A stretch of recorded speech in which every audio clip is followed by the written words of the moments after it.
Hello दोस्तों, आप लोगों का स्वागत है हमारे RS अनोखी चैनल में। आज हम आपको बताने जा रहे हैं बीपीएससी की तैयारी। जैसे कि हिंदी है, सभी के लिए अनिवार्य है, तो हिंदी हम आज बताने जा रहे हैं। उसका विषय सूची दिखा रहे हैं। देखिए, ये है हिंदी भाषा का मुख्य तत्व और वर्ण विचार, जिसमें वर्णमाला, वर्तनी, संधि, शब्द विचार, जिसमें उपसर्ग, प्रत्यय, समास, शब्द भेद, तत्सम, तद्भव, संज्ञा से अव्यय तक, और संज्ञा, लिंग, वचन, वो कारक, सर्वनाम, विशेषण, विशेष, क्रियावाच्य, वो काल, अव्यय, निपात, एक शब्द का एकाधिकार, और शब्द और अर्थ, एकार्थ, अनेकार्थ, समानार्थ, पर्यायवाची, प्रति संभिन्नार्थक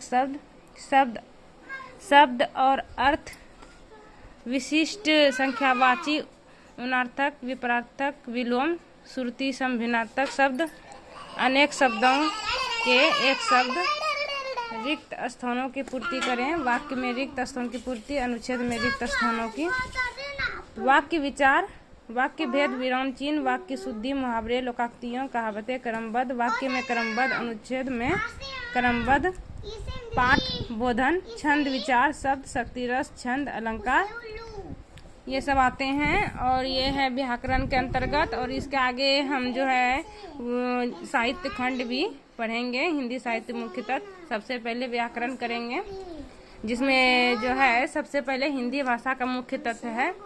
ऐसे हिंदी भाषा के मुख्य तत्व में तो बहुत सारे चीज़ आते हैं, लेकिन हमने जो है आपके लिए एक स्पेशल चीज़, मतलब जो होता है मुख्य रूप से, वो मैंने खोज के रखी है, मैं आपको बता रही हूँ।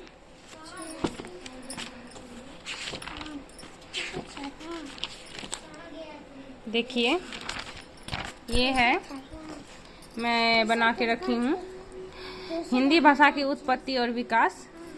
देखिए, वर्गीकरण। हिंदी विश्व की लगभग 3000 भाषाओं में से एक है। पहली है मंदारनी चीनी, दूसरी स्पेनिश, वो तीसरी इंग्लिश है, और चौथी जो है अपनी हिंदी ही है। आकृति के आधार पर या रूप के आधार पर जो कहें, हिंदी जो है एक वियोगात्मक या विशिष्ट है। ये जो है भाषा परिवार के आधार पर हिंदी भारोपिया परिवार की भाषा है। देखिए, ये इम्पोर्टेंट क्वेश्चन है, ये आ सकता है। भाषा परिवार के आधार पर हिंदी भारोपिया परिवार की भाषा है। देखिए, अगर भारत में 4 भाषा परिवार हैं, जिसे भारत में बोलने वालों के प्रतिशत के आधार पर अगर परिवार सबसे बड़ा है, भारोपिया परिवार जो है भारत में सबसे बड़ा परिवार है।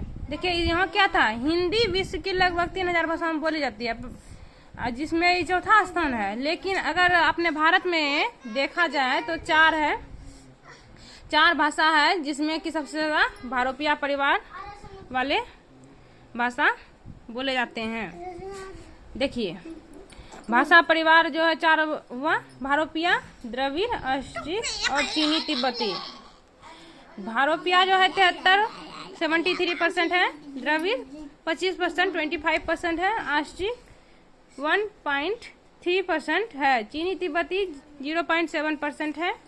देखिए, भारतीय आर्य भाषाओं को 3 कालों में विभक्त किया गया है। 3 काल में आर्य भाषाओं को विभक्त किया गया है, जिसका नाम है प्राचीन भारतीय आर्य भाषा, जिसका जो है प्रयोग 1500 ईस्वी पूर्व से 500 ईस्वी पूर्व। ये ईस्वी याद कर लेनी है, क्योंकि ये पूछा जा सकता है, हो सकता है कूट भाषा में रहे। वैदिक सांस्कृतिक वो लौकिक सांस्कृतिक है। देखिए, ये मध्यकालीन भारतीय आर्य भाषा 1000 ईस्वी से, देखिए 500 ईस्वी पूर्व से 1000 ईस्वी है, जिसमें पाली, प्राकृत, अपभ्रंश आता है। आधुनिक भारतीय आर्य भाषा 1000 ईस्वी से अब तक है, क्योंकि आधुनिक में अभी तक है। हिंदी और हिंदीतर भाषाएं में बांग्ला, उड़िया, असमिया, मराठी, गुजराती, पंजाबी, सिंधी आदि है। देखिए, और मैं आपको बता रही हूँ, ये देख लीजिए। प्राचीन भारतीय आर्य भाषा, प्राचीन भारतीय आर्य भाषा में देखिए, वैदिक सांस्कृतिक, एक लौकिक संस्कृति, जिसमें वैद के बारे में बताया जाता है, और लौकिक संस्कृति में देखिए वैदिक संस्कृति में देखिए अन्य नाम इसका है छांदस यास्क पाणिनि द्वारा प्रयुक्त नाम है। अन्य नाम संस्कृत भाषा पाणिनि द्वारा प्रयुक्त नाम है। इसका प्रयोग काल जो है वैदिक संस्कृत जो है, इसका प्रयोग काल जो है 1500 ईस्वी पूर्व से 1000 ईस्वी पूर्व है। ये मैंने पहले भी बता चुकी हूँ, अभी फर्स्ट पेज में जो पढ़ा रही थी। और संस्कृत जो है, संस्कृत ही हिंदी का जो है प्रथम जो आविष्कारक आदि जननी है, ये संस्कृत ही है हमारी। और संस्कृत में जो है प्रयोग काल जो है 1000 ईस्वी पूर्व से 500 ईस्वी पूर्व है। आप इसे अगर देखना चाहेंगे तो इसे रोक कर भी देख सकते हैं, ये वीडियो मैं अपलोड कर दूंगी। मध्यकालीन भारतीय आर्य भाषा, देखिए इसका नाम, मध्यकालीन भारतीय आर्य भाषा का नाम देखिए इधर, और प्रयोग काल और विशेष टिप्पणी।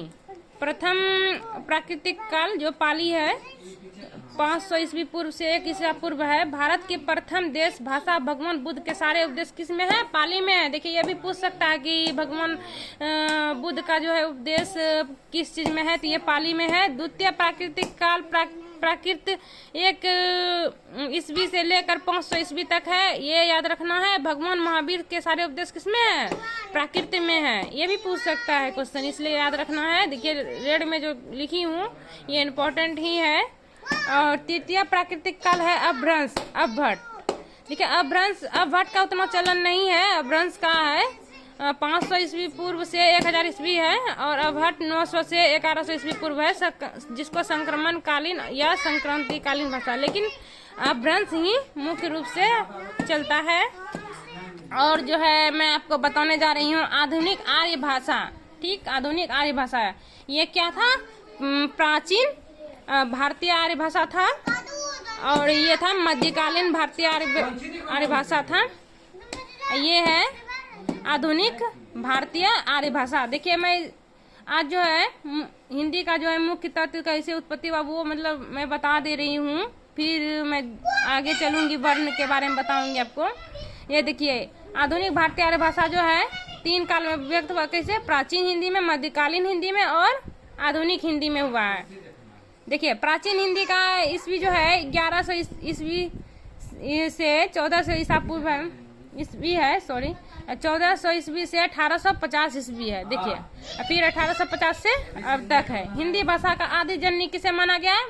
संस्कृत को। मैं पहले भी बता चुकी हूँ कि संस्कृत जो है हिंदी की आदि जननी है। हिंदी का विकास क्रम देखिए, हिंदी का विकास क्रम कैसे हुआ है ये भी क्वेश्चन आ सकता है। आपको मैं क्वेश्चन भी करा दूंगी ये वीडियो के बाद। इसका जो मुख्य निचोड़ के जो क्वेश्चन होगा इम्पोर्टेंट, मैं वो करा दूंगी आपको। तो देख लीजिए हिंदी का विकास क्रम जो है, पहले संस्कृत आया। ये देखिए पूछ भी सकता है, ठीक ना, इसमें जो है हिंदी का विकास क्रम पूछ सकता है कि पहले कौन आया, ये फिर इसके बाद कौन आया। ये आपको 4 ऑप्शन में दे देंगे देखिए, जिसमें से ये भी ऑप्शन रहेगा। तो इसको क्रमबद्ध याद रखना बहुत इम्पोर्टेंट है। संस्कृत देखिए फर्स्ट क्या होता है, क्या बोले थे? संस्कृत है। संस्कृत से उत्पत्ति हुआ है पाली का, फिर पाली के बाद क्या हुआ? प्राकृत का, फिर अपभ्रंश का, फिर अपभट्ट, प्राचीन या प्रारंभिक हिंदी। अपभ्रंश से आधुनिक भारतीय आर्य व्यवस्थाओं का विकास। देखिए मैं आपको बता चुकी हूँ अपभट्ट का उतना प्रचलन नहीं है, और अपभट्ट से पहले जो अपभ्रंश है इसका ही उपयोग आधुनिक भारतीय आर्य व्यवस्थाओं में ज्यादा है, इसलिए अपभ्रंश पे ध्यान देंगे। अपभ्रंश के भेद देखिए, सौर सेनी, अपभ्रंश के भेद हुए हैं। सौर सेनी, अर्धमगधी, मगधी, इखस और ब्राजर और महाराष्ट्री। देखिए ये क्या है? सौर सेनी। सौर सेनी का जो है क्या होगा? पश्चिमी हिंदी, याद रखना है, पश्चिमी हिंदी, राजस्थानी, गुजराती, ये सौर सेनी में आते हैं। आपको दे देंगे कि पश्चिमी हिंदी मतलब का भेद बताइए जब कुछ, तो इस सौर सेनी होगा, इसका याद रखना है। और अर्धमगधी, अर्धमगधी में पूर्वी हिंदी आता है। और जो है ना मगधी, मगधी तो जो है ये बिहारी है। देखिए ये इम्पोर्टेंट है मगधी, ये पूछ सकते हैं क्योंकि ये आपने बिहार का है, तो ये पूछना हो सकता है कि पूछ सकते हैं, तो हमको तैयारी सही से करना है। तो आप लोग जो है देखिए मगधी का जो है ना बिहारी, उड़िया, बांग्ला, असमिया। देखिए मगधी कहाँ कहाँ चलता है, आप ध्यान से देखिए मगधी कहाँ कहाँ चलता है? बिहारी, उड़िया, बांग्ला, असमिया। क्योंकि ये बिहार के जो पास पास हैं ये सब है सटे सटे। देखिए बिहारी हुआ, उड़िया हुआ, फिर बांग्ला हुआ, असमिया हुआ, जो मतलब नज़दीक में है। यही समझ लीजिए कि ये मगधी जो है ये इम्पोर्टेंट हो सकता है आपका, ये भी इम्पोर्टेंट है लेकिन ये भी इम्पोर्टेंट होगा क्योंकि पूछ सकता है कि मतलब मगधी कहाँ है, तो बिहारी हुआ, उड़िया, बांग्ला, असमिया हुआ। ठीक। ये खस, ये जो खस है पहाड़ी शोर श्रेणी से प्रभावित है। ठीक। ये ब्राचर पंजाबी शोर श्रेणी से प्रभावित है और ये सिंधी भी है। ठीक। पंजाबी सिंधी, पंजाबी में शोर श्रेणी से प्रभावित है, ये देख लीजिए थोड़ा सा मैं कर दे रही हूँ। और महाराष्ट्री में देखिए, महाराष्ट्री में क्या, मराठी, म से महाराष्ट्री, म से मराठी। ठीक। मैं आपको और अगर आपको कोई दिक्कत हो तो आप कमेंट बॉक्स में लिख सकते हैं, उसके लिए कोई दिक्कत नहीं, मैं पढ़ूंगी तो आपको प्रयास करूंगी कि आपका मैं जो होगा समस्या वो निदान करूँ। देखिए हिंदी की उपभाषाएं एवं बोलियां, देखिए हिंदी की उपभाषाएं ये इम्पोर्टेंट है आपको, ये जो है इम्पोर्टेंट है। हिंदी की उपभाषाएं देख लीजिए, ये हिंदी की उपभाषाएं आपको मैं दिखा दे रही हूँ, हवा चल रहा है इसीलिए ऐसे हो रहा है। तो हिंदी की जिस भाषा समूह का नाम है उसमें 5 उपभाषाएं और 17 बोलियां हैं, ये याद रखना है। देखिए जिसे राजस्थानी का भी उपभाषाएं हैं। राजस्थानी से देखिए मुख्य रूप से हम समझेंगे राजस्थानी, पश्चिमी हिंदी, पूर्वी हिंदी, बिहारी और पहाड़ी, ये समझेंगे कि ये 5 जो है ये उपभाषाएं हैं। इसलिए कि देखिए जैसे कि बिहारी हुआ, बिहारी में क्या हुआ, भोजपुरी, मगही, मैथिली 3 निकल के आया। लेकिन अगर हम बात करेंगे गुजराती में तो गुजराती ही है, बांग्ला तो बांग्ला ही है, असमिया तो असमिया ही है, तो उसमें तो कोई बदला हुआ नहीं है, वही बोली रह गया। लेकिन बिहारी में क्या है, बदला हुआ है, ये भी इम्पोर्टेंट है अपने दृष्टि से, ये क्योंकि बिहार से है रिलेटेड। देखिए राजस्थानी में क्या होता है, राजस्थानी देखिए मैं ये ब्लैक कलर का ये कर दे रही हूँ। राजस्थानी में देखिए याद रखना है, बोलियां जो है मरवाड़ी, पश्चिमी राजस्थानी, मरवाड़ी जो है पश्चिमी राजस्थानी बोली जाती है, और जो है ना जयपुरी या टुंडारी पूर्वी राजस्थानी बोली जाती है। देखिए ऐसे भी पूछ सकता है कि जयपुरी या टुंडारी कहाँ बोली जाती है, मतलब कि राजस्थान के किस क्षेत्र में बोली जाती है, तो आपको दे देगा उत्तरी, दक्षिणी, पश्चिमी, लेकिन नहीं, ये याद रखना है पूर्वी राजस्थानी में बोला जाता है। और मेवाती जो है उत्तरी राजस्थानी में बोला जाता है, और मालवी दक्षिणी राजस्थानी में बोला जाता है। अब पश्चिमी हिंदी जो है कोरवी या खड़ी बोली कहा जाता है। ठीक। कोरवी या खड़ी बोली, बांगुर या हरियाणवी, जिसको देखिए ऐसे कर दे रही हूँ, आकार बहुला भी कहते हैं, ऐसे मतलब इसका है। और ये जो है ब्रज भाषा बुंदेली कन्नौजी भी जो है पश्चिमी हिंदी ही है, बस याद रखना है, ब्रज भाषा बुंदेली कन्नौजी भी पश्चिमी ही है। तो देखिए कोरवी या खड़ी बोली बांगुर या हरियाणवी, देखिए हरियाणा में है।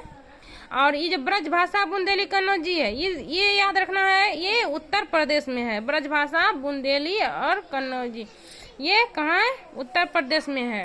पूर्वी हिंदी में देखिए अवधी, बघेली, छत्तीसगढ़, देखिए अवधी कहाँ बोली थे, देखिए अवधी उत्तर प्रदेश में बोली जाती है, बघेली मध्य प्रदेश में बोली जाती है, और छत्तीसगढ़ में पूर्वी हिंदी छत्तीसगढ़ में भी है। ठीक। और हम बता रहे हैं बिहारी में देखिए ये इम्पोर्टेंट हो सकता है क्योंकि ये बिहार से रिलेटेड है। अगर भाषा तो ऐसे सब याद करना है, भाषाएं जितनी है 5 है, उसकी बोलियां 17 है, ये भी याद करनी है, लेकिन थोड़ा फोकस करना है, ये बिहार से रिलेटेड है तो हो सकता है इससे आए। तो बिहारी जो है यहाँ की मतलब बिहारी का जो भाषाएं बना है कितने हैं, भोजपुरी, मगही, मैथिली है। ठीक। भोजपुरी जो कहाँ बोला जाता है, बिहार के उत्तर प्रदेश में बोला जाता है। ठीक। बिहार के उत्तर प्रदेश में बोला जाता है। अब मगही जो है ये बिहार में बोला जाता है, अब मैथिली जो है बिहार में बोला जाता है। ये जो पहाड़ी है, पहाड़ी का कुमाऊनी और गढ़वाली, कुमाऊनी का उत्तराखंड होगा, देखिए कुमाऊनी उत्तराखंड होगा और गढ़वाली हिमाचल प्रदेश होगा। देखिए एक इम्पोर्टेंट है, एक भाषा, देखिए ये वाला इम्पोर्टेंट नोट समझ ले, नोट करके लिख लीजिएगा। एक भाषा विद्वान के आधार पर शुद्ध भाषा, वैज्ञानिक दृष्टि से, ये भी पूछ सकता है वैज्ञानिक दृष्टि से हिंदी की दो मुख्य उपभाषाएं हैं, जो वैज्ञानिक ने बोला है दो उपभाषाएं हैं, जो ये माने हैं पश्चिमी हिंदी व पूर्वी हिंदी को। तो ये जो है टॉपिक्स आप देख सकते हैं ध्यान से। तो इस क्या माने हैं वैज्ञानिक दृष्टि से, क्या है पश्चिमी हिंदी व पूर्वी हिंदी। और आपको जो है उत्तरी ब्राह्मी से नागरी लिपि का विकास, देखिए नागरी भी आ सकता है, उत्तरी ब्राह्मी, गुप्त लिपि, सिद्ध मातृका लिपि, कुटिल लिपि, इसका जो है ना 350 ईस्वी तक है, चार थी, 5वीं सदी तक है, 6वीं से 7वीं सदी तक है, कुटिल लिपि 8वीं सदी। देखिए इसका क्या है, कुटिल लिपि का नागरी लिपि, शारदा लिपि, इसका देखिए इतना ये इम्पोर्टेंट नहीं है, लेकिन ये वाला इम्पोर्टेंट है, क्वेश्चन आ सकता है कि पहले मतलब लिपि दे देगा, पहले गुप्त लिपि दे देगा, चाहे सिद्धांतमक लिपि देगा, मतलब कैसे लिपि का विकास हुआ है, इसका क्रमबद्ध सजाइए। तो ये क्रम हुआ, ये याद रखना है। और देखिए यहाँ पर नागरी में पश्चिमी शाखा, पूर्वी शाखा है देवनागरी, राजस्थानी, गुजराती, महाजनी, कैथी, और पूर्वी शाखा में बांग्ला लिपि, असमी, उड़िया है। देखिए ये इम्पोर्टेंट है, ये अनुच्छेद है हिंदी का। ये देखिए दिखा रही हूँ मैं आपको।